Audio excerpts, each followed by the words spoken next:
Hello and welcome back to my channel. My name is Aisha, aka Nurse Aisha. I'm a registered nurse and health advocate here to spread awareness on preventative health and lifestyle choices. So, I have been gone for a while, but I'm back. And this time I'm back with an interview.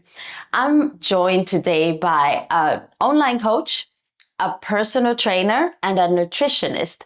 Her name is Ruth. She will tell you her last name because I don't want to mess that up.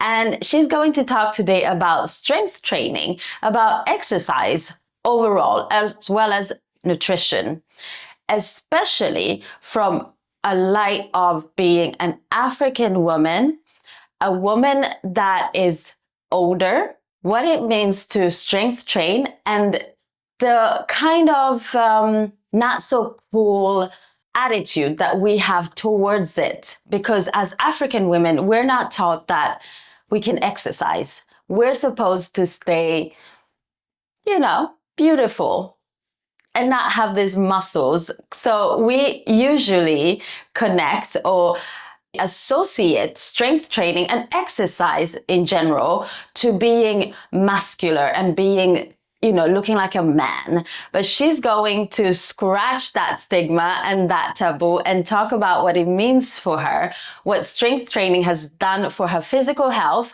as well as her mental health. So stay tuned for Ruth, our personal trainer, nutritionist, and online coach. So, Ruth, welcome to Nurse Aisha. Welcome to my platform.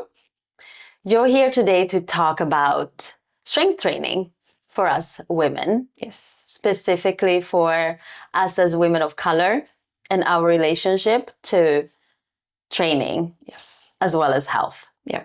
So before we move along, please tell me more about your journey to becoming a health coach or online coach, personal trainer, and nutritionist. Many hats. Yeah, many. I'll try to fill all of them. But just to give you a short background of why I train and why I started lifting training to begin with.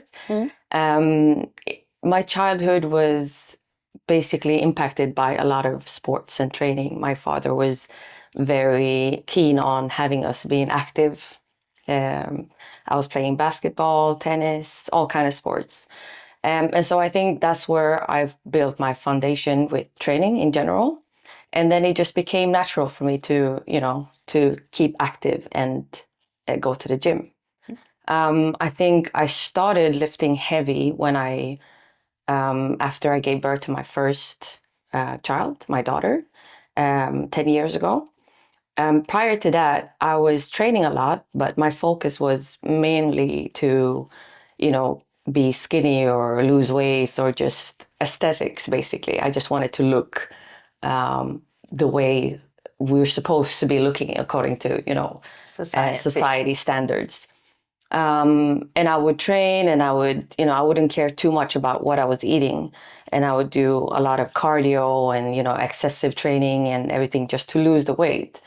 But I noticed that form of training was kind of, it wasn't giving anything back. It was just draining me. It was just make me feel stressed most of the time. Yeah.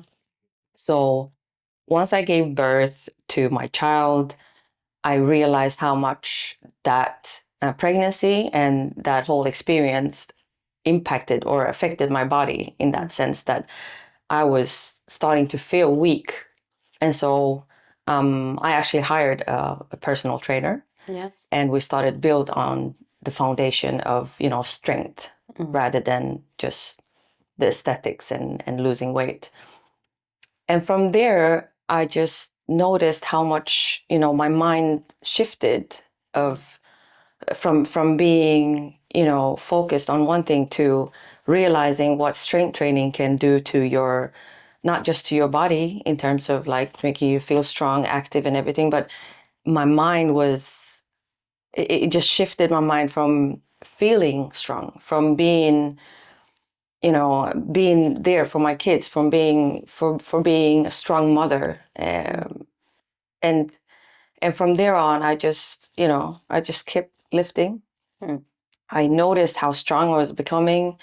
and it's also this thing where you really see the results of, you see how strong you're becoming. You're lifting more. You're more capable of doing so many other things that you had no idea that you could do.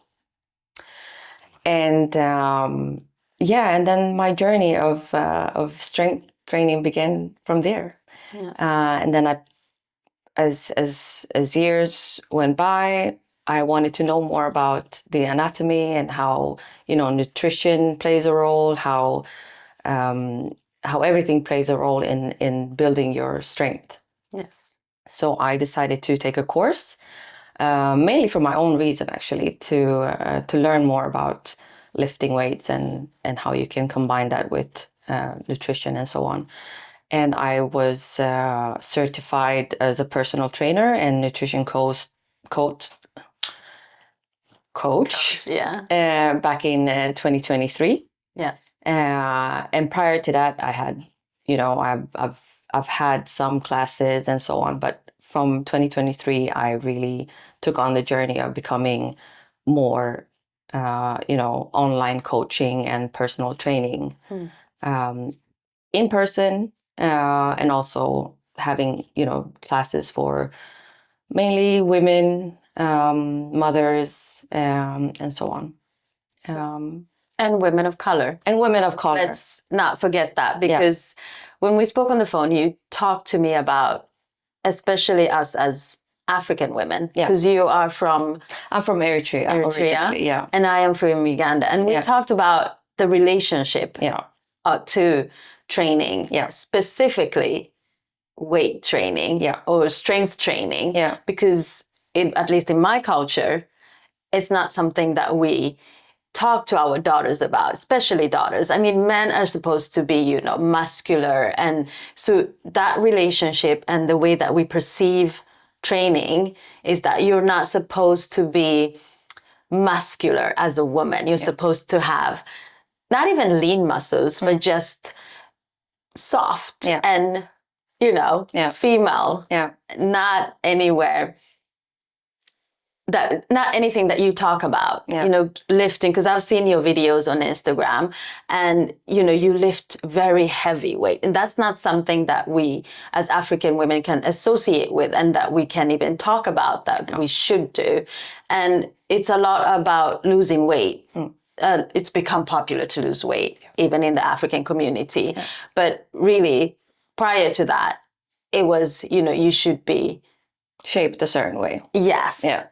More like a pear or a Coca-Cola body. Coca-Cola bottle. And soft, squishy a little bit. And that is the opposite of what you represent or that you talk about.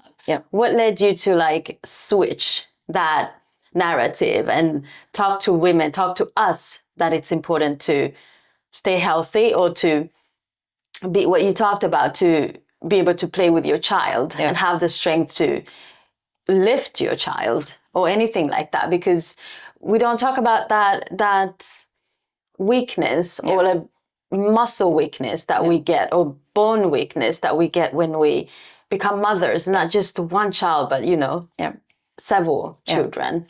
As I mentioned, becoming a mother has a big impact, not just on your, as a person, but physical impact on your body. And just to bring it back to why I'm directing my training and strength training mainly to women, or I'm sorry, I'm going to use the phrase Black women. Because I am, as you said, I'm from Eritrea. The culture and the mindset with women, Eritrean women in general, or how they're supposed to be is not the way I am, portraying as a Eritrean mother and woman.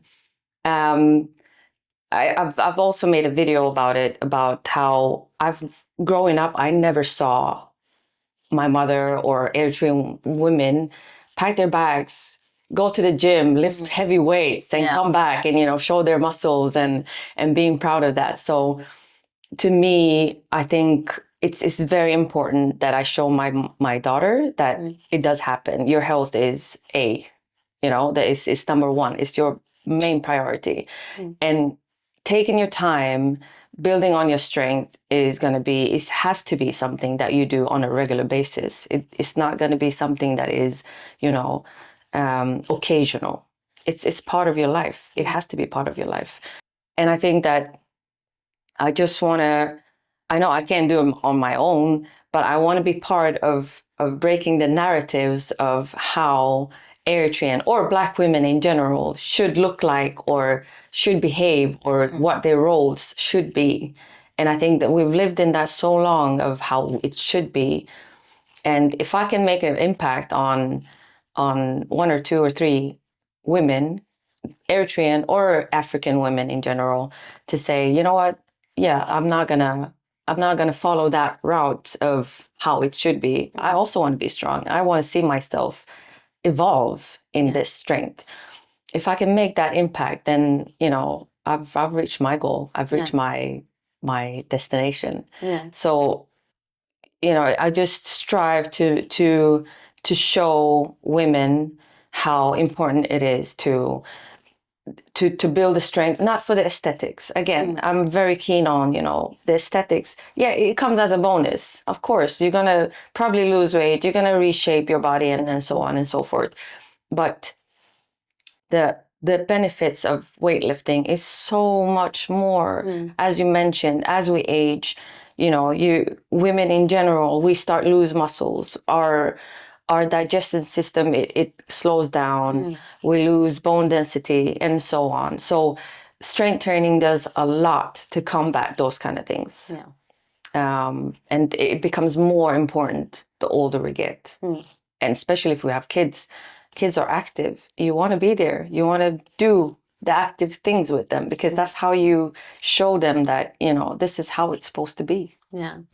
I guess earlier in general, we had kids earlier. So it was easier perhaps, but we're getting older mothers now as well. And we're getting older as well. We're aging more than our ancestors aged, perhaps. So I feel like not everyone is going to be able to lift weights like you do. So when I talk about here on my channel, when I talk about training and exercise, I usually say, exercise or move your own way. But strength training can be done differently. I love strength training. And this is why I was so inspired by you. When I've done my videos on training, I show people, what I do, what works for me. Because strength training works for me. I've seen what it's done with my shape, my strength, and it works for me, but it doesn't work for everybody. But if you do any type of lifting, I mean, you can use lighter weights, because I don't lift the way that you do. I don't know if I'll ever manage to do that. If you put your mind into it and you put time to it, you would. Everyone can. But it's also like, what's your goal? Do you want to reach a personal record, or do you want to lift heavy? And it's like, everyone are capable of doing it, but you don't have to. Strength training, as you said, can be done by body weight only. So there's several things that you can do without going to the gym, without stepping a foot out of your house, out of your comfort zone, and you can do the strength training at home. But I think it's just important to highlight that it has to be done. Cardio is good for your heart, 100%. We also would need cardio. We need to move daily, but strength training has a different impact on you, especially as a woman. And there's basic movements that you can do, and just lifting lighter weights is better than lifting no weights at all. So it's really just start in your own pace, start where you are, and then build from there. And I think one thing that I can generally just recommend is, if you find the time, if you find the possibility, get help. Like, get a coach, or talk to someone at the gym, or talk to someone who trains. Reach out to someone who you see is doing a lot of strength training, and ask for advice, and just look around and see what you can do.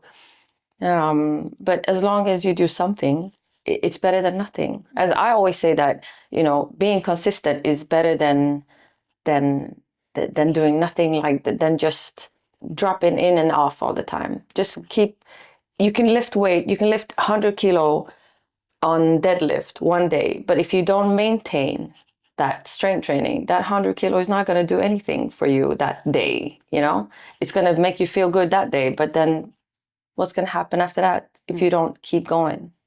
Yeah. So is what you're talking about is sustainability and also consistency. Yeah. Because usually what happens is that, when, especially in this country, when winter season comes, and people, check into the gyms and, they're really, usually it's also the motivation behind it is that, it's going to get darker, you don't really have much to do, and you feel obligated to go to the gym and do something.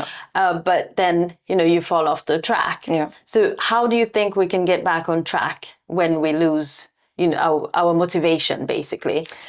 And that's a very good question. And you just said something that I've talked about also, that part about motivation. So motivation is something that a lot of people think that that's what they need to be consistent.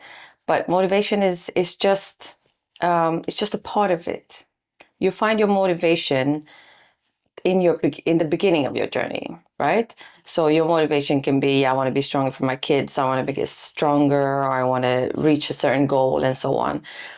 But that motivation is not going to keep you consistent. Consistency requires a lot of practice. It requires for you to make, plans, put training part of your schedule. Like when you plan your week, make sure you have a room for your training.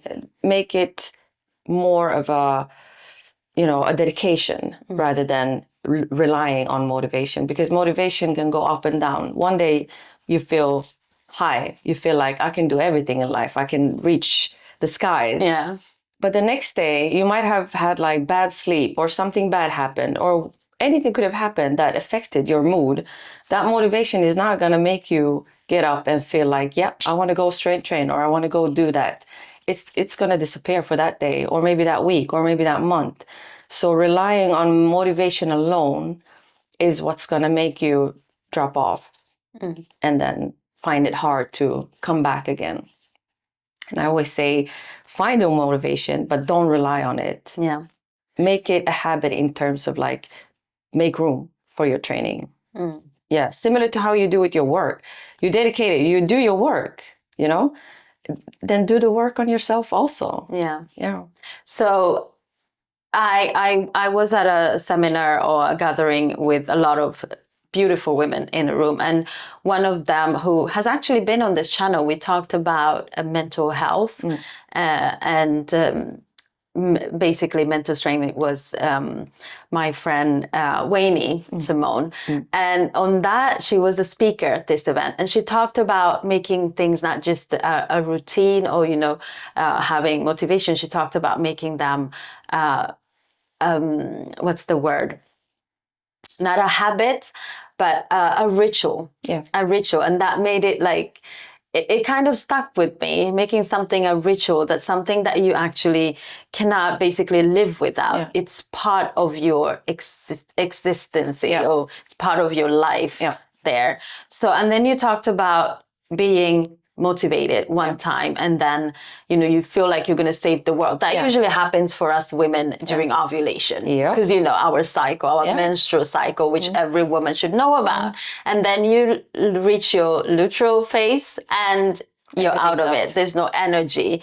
How does training affect our hormonal balance, and how important is it to try and track, not try and track that and know that, this time of my cycle, I'm not as motivated, and what can I do instead? Do you train your clients on that, especially? We talk about it, and my take on it is that training in general, it's especially for us women and our hormones, it has a lot of strength training, I should say.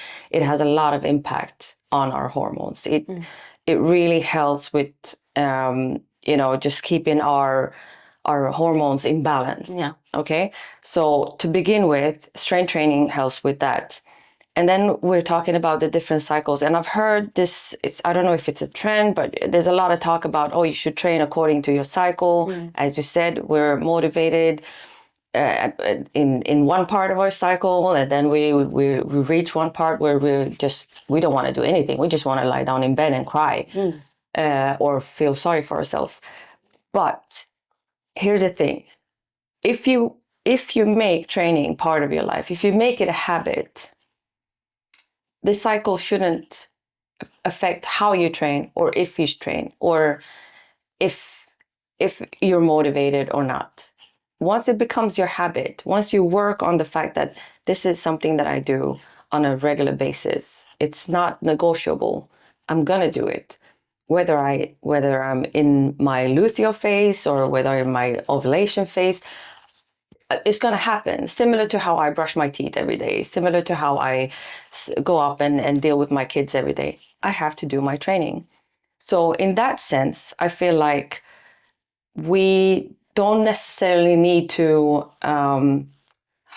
we don't need to modify our training to our cycles. As long as we just keep consistent, we're really going to see the impact it has on our mood. And we're going to see how much impact it has on our hormones, which is then going to, we're not going to have that downfall as much. We're not going to feel like, okay, everything is ruined just because I'm in a certain part of my loop of my cycle right now. Mm-hmm. So I would say to the women that I talk to is focus more on working on the habit rather than how you should modify your training to your cycle to begin with. Once you've become consistent, once you know that, okay, it's not negotiable anymore. I go to the gym, I train every day, or I train certain amounts of day in the week. Then you can start see how can you change your strength training, because we have just in our luteal phase, which is very interesting actually. We feel less motivated, but we're stronger. Mm-hmm. Yeah, it's so crazy. But in our luteal phase, once we go and we do lift the weights, we have more capacity to lift weight. We become more stronger to do the things that we normally do in the gym. And it's very interesting that you would think that because my motivation is low, because I'm in my luteal phase, I won't be able to perform in the gym. But it's actually the contrary. Yeah. But for I don't know for what reason, but we feel that we don't need to go and do anything. You can still do something, because there's a lot of research that shows, especially when it comes to female athletes, there's a lot of research that shows how they have a different rhythm depending on where they are at their cycle. Of course, that is a whole other conversation. But you don't have to exclude the training at all, but you can modify it, just like you talked about. But how about time? Because mothers, juggling work that you have to, juggling a household, school drop-offs, trying to get dinner ready, taking care of your husband or man who, that you live with, trying to basically juggle the concept of time. How do we get around that? Again, it comes back to the part where I think planning is key. It's very essential that what's ahead. You can plan 1 week at a time. What's going to happen this week? And how do I make sure that I fit in my self-care in that schedule? Because it's as important as making dinner for the kids or the husband, if you're the responsible for making dinner. It's as important as making sure that you're at work on time. It's as important as making sure the kids are at school in time. So is your health. So when you plan your week, make sure that you fit. So I have a lot of things. So for me, I've realized that, okay, in order for me to fit training in, I have to wake up early. I have to get up 5:30, 5 o'clock in the morning, and do my training or part of my training before everyone's up. So I make sure that that's where I do my training. It's not going to be ideal for everyone. It's not going to be that everyone's going to get up 5 o'clock in the morning and do the training, but that's what works for me, you know? And you need to find something that works for you. Where can I fit my training? A ritual or a habit, or just, you know, a plan, a little planning in the schedule that you have for the week. But my recommendation would be that plan your weeks. Start planning your weeks so you know what's ahead. So I guess it's true what they say. Early birds catch the fish. Yeah. But I've talked about this because I'm a morning person. Yeah. So that would definitely work for me if I can get around it. But if someone is not a morning person, or just basically a new beginner at training, because you can start anytime. It's never too late. So what would you recommend for someone that is starting out to strength training or training at all? Where would they start, and what is the ideal time? Because I know for most people, they want to get training done in the evenings after work. But there's a risk there where, at least I feel so exhausted in the evening. I'm tired. I really probably will make up more excuses in the evening. You know, I've been working, I'm tired, my feet hurt.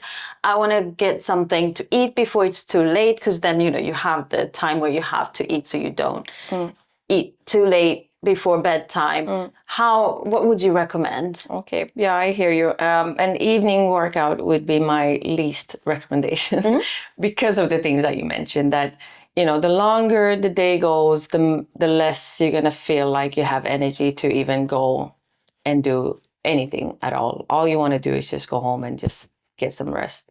So ideal would be to get it done in the morning. But if you're a complete new beginner, that's a lot to ask, you know? It's a lot to go from 0 to 100. So start slow. First of all, if you haven't strength trained, or if you haven't trained at all, I would say that 2-3 times a week is good enough for you to do anything at all, you know? So twice a week is where you should start. And fitting in the training in the day, I would say ideal would be lunchtime, you know, because then you've had time to wake up, you've fueled your body with breakfast, and right before lunch.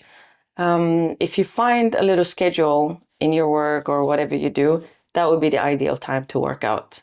That's when your body's at high. Okay, you have a lot of energy, you've got your rest, you fueled your body, and then, you know, you have time to recover. Okay, let me stop you right there, because now you're talking to a nurse. Okay. And there's so many other nurses and other people, you know, working for the government, working for jobs where you cannot take a lunch workout. You're talking from this ideal corporate world. Exactly. So that is kind of off of the chart. So for me, I mean, even morning workouts, because when I used to work in the hospitals, 5 o'clock in the morning was waking up, getting ready for work. But of course, when you say a few times a week, because we do have shift work. So there's, you know, working in the evening, working evening shift, working morning shift, sometimes work night shift. So trying to fit it depending on your schedule. Is that ideal? I mean, that you can work out in the morning one day if you're doing an evening shift, or work out in the evening, because some people are really energized in the evenings. I don't understand that, but a lot of people are energetic even in the evenings. Some people are, and that's what I mean. It's very individual. But if I'm making a general recommendation, so, you know, in general, the public doesn't really have that kind of schedule that nurses have. You know, it's very unfortunate that it has to be like that, but that's also the harsh truth. But I would say that, you know, fit it in your schedule where you would have at least a meal before you do your workout. Whether that's in the morning, you start early in the morning, your shift starts at 5 in the morning, you get ready for work, you eat your breakfast, you work a few hours, but then you also have lunch breaks, you know? And during those lunch breaks, you can use part of that lunch break to go for a walk, or just do a few squats. Or we have 30 minutes break. 30. Yeah. And that is, you know, a complaint, but 30 minutes, Yeah. you cannot get. I mean, depending on where you work, Yeah. of course, because now where I work, I can actually go out for a walk. Yeah. I'll eat my lunch quickly, which is not ideal, but I will have my lunch, or maybe take it with me to the park because now the weather is really good, and then take a walk around the park and then come back. But most nurses cannot do that. No. And they cannot even leave the room, the hospital rooms. Because, you know, I'm very passionate and very keen on my colleagues.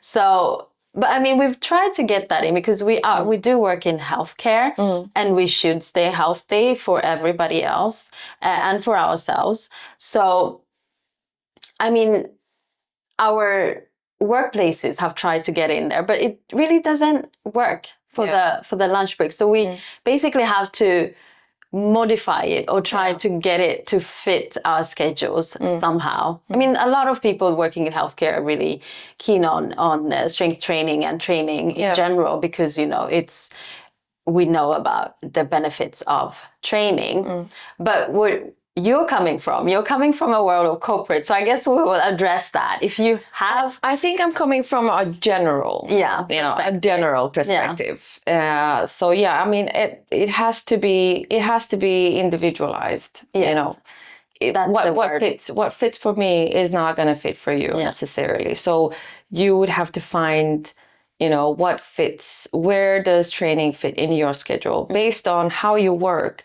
But I would say that, you know, it's very hard to say that this applies for everyone. For every woman, this is how you should train. Especially as a new beginner, I feel like as long as you get the training done, when during the day is maybe not as important, as long as you feel that you have the energy to do it. I would say that the only key aspect here is that you make sure not to train when you're completely drained. You know, especially when you strength train, you want your mind, you want your mind capacity to be there because there's a lot of technique in training. Yes. And you don't want to cause any,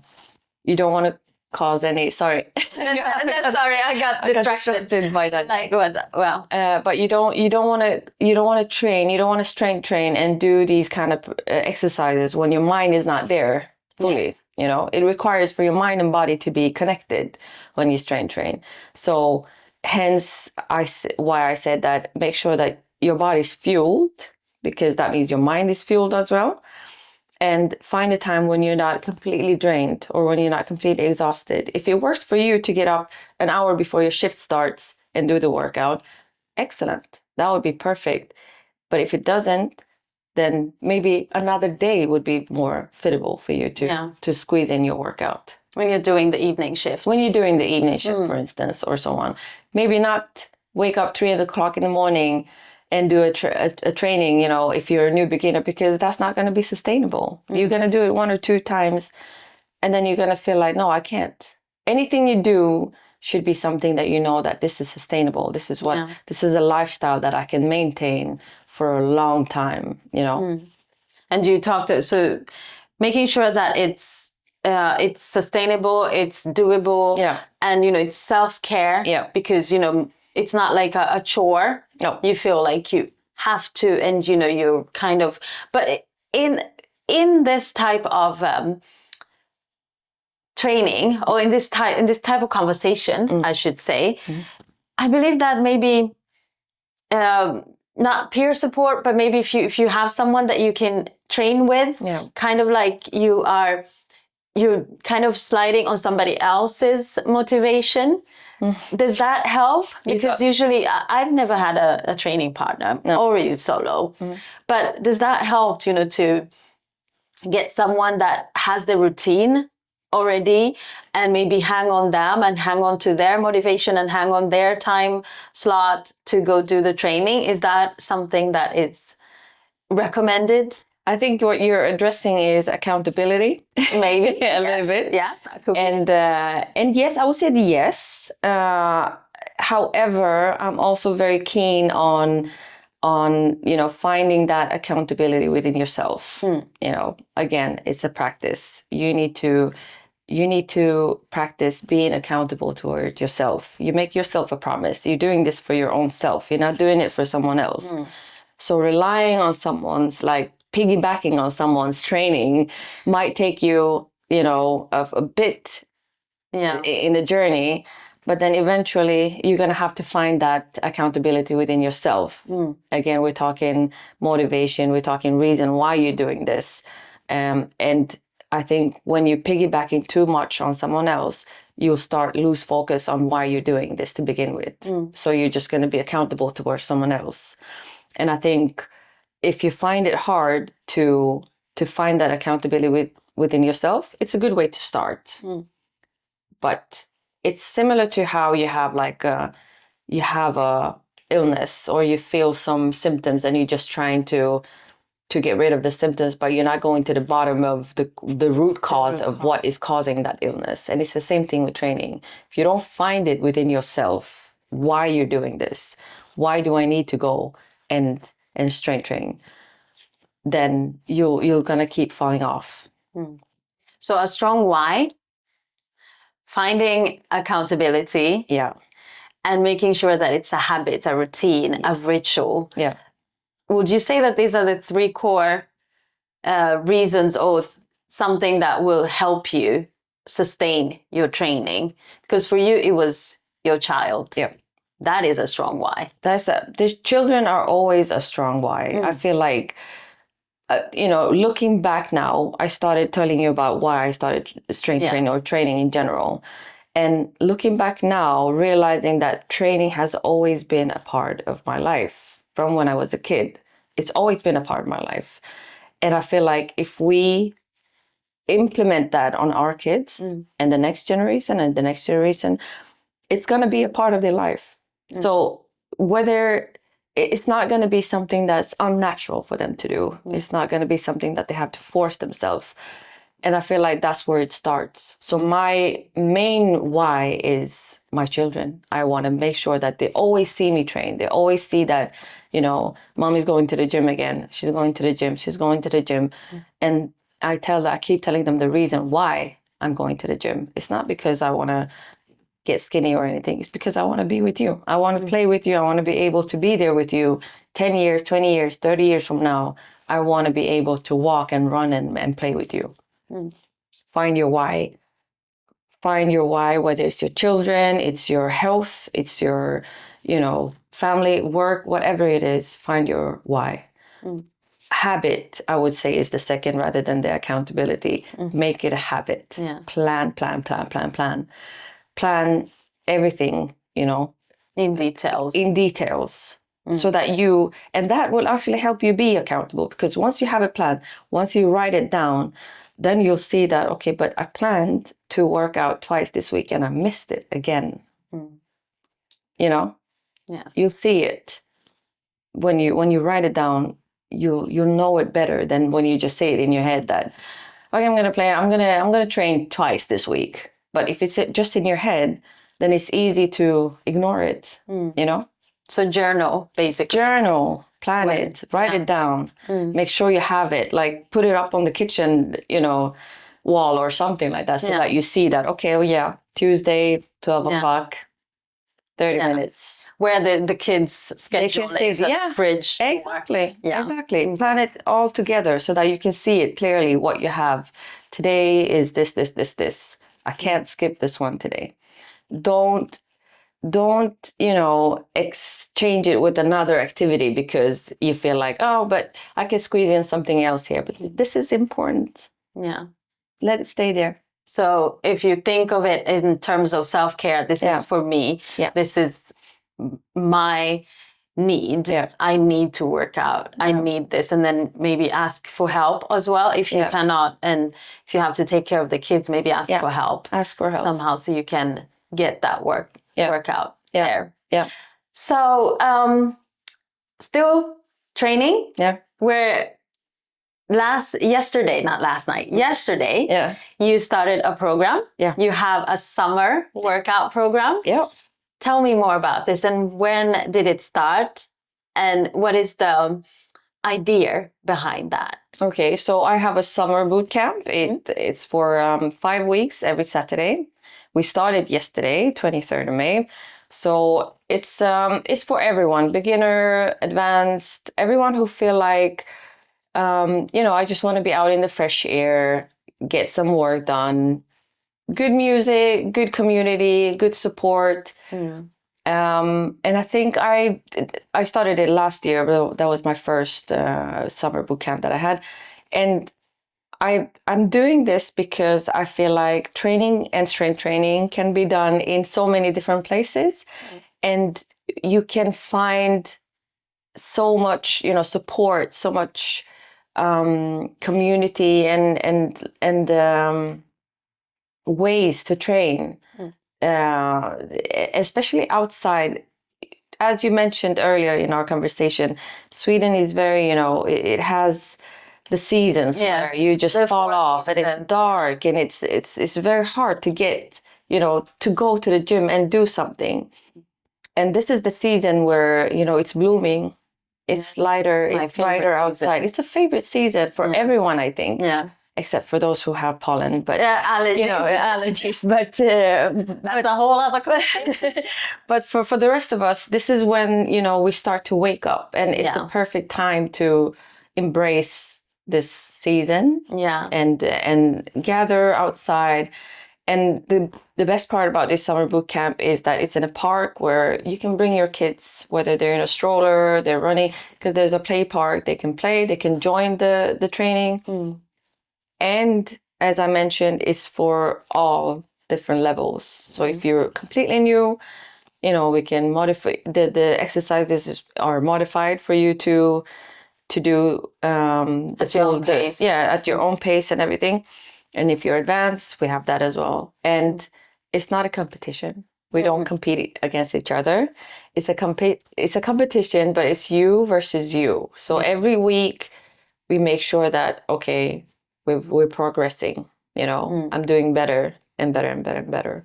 So it's I love it because there's so many levels, there's so many different set of people who are there for various reasons. Yesterday there were 2 or 3 who were who came to me and they were like, Ruth, I just want to, just so you know, I'm really out of shape, I'm so out of shape. And I'm like, that's why you're here, so let's work on that. But you taking the step, leaving your home, coming here and showing up is the biggest step of them all. And then what you do here is just a bonus. But just coming here to begin with is Yeah, that's amazing, because I'm in the WhatsApp group with all this. They're mainly women, I should say. And many of us a bit, older women, seasoned women, I should say. Seasoned, Yes. And it's really fun because it's a really nice community and it's a good start and showing what you preach, basically, if I should say so. Showing women that it's doable. We should have fun as well as we train. And it's not like the Zumba training, because it's not dance or anything. It's actually strength training. Strength training out in the park, fresh air, come as you are. So I am excited to be in this group and to train with you and to get stronger with you. There's a clip where you talked about that toning is not possible, or something like that. Toning your body will not be, you will not reach that goal. It's basically strength. That is, toning is a word that is made up for looking lean and fit, and it's slim, and slim, and and there's no such thing as a toning workout or toning way of training. So if your goal is to look toned, you're basically talking about strength training. So what you mean with toning is you want your lean muscle mass to show. You want your muscle mass to show, and you want to be lean. And this is all related to strength training. So that I think that there's so many misconceptions of, and words that are being used to approach women in training in general, to make them feel like you shouldn't be lifting heavy weights. You should be lifting the small dumbbells and doing, you know, it's just it gets Basically, me, it's encouraging us from training. Exactly, or strength training in the way we should be strength training. You know, they portray it that if you lift heavy, you're gonna look like a man. You're gonna build, you know, arms and chest. You shouldn't be bench pressing. You're a woman, and that's why I made that clip. That toning is basically strength training. Yeah. It's just, you know, disguised as building lean muscles. Yeah. But there's no such thing. Okay. Yeah. So I'm looking forward to working with you and seeing the result, because just like that lady said, I'm kind of out of shape and there's a reason for that. Yeah. But I'm looking forward to this, and next time we see each other, we'll be at the gym teaching strength training and why it's important for our body, especially seasoned women. And my why, I believe it's, you know, it's health, overall health. Yeah. And I talked about in another video, I talked about locomotive syndrome, which basically you mentioned as well, losing muscle mass, losing bone density and stuff like that. And that is for me a strong why to make sure that I stay strong for a longer period of time. And also health expectancy is also something that I want to achieve for as long as I'm able to stay balanced, stay strong. That works for me. Yeah, that's a strong why. We're very strong whys. Yes. Yeah. So thank you so much for coming, and let's go to the gym. Yeah. Yeah. I look forward to it. All right. Thank you.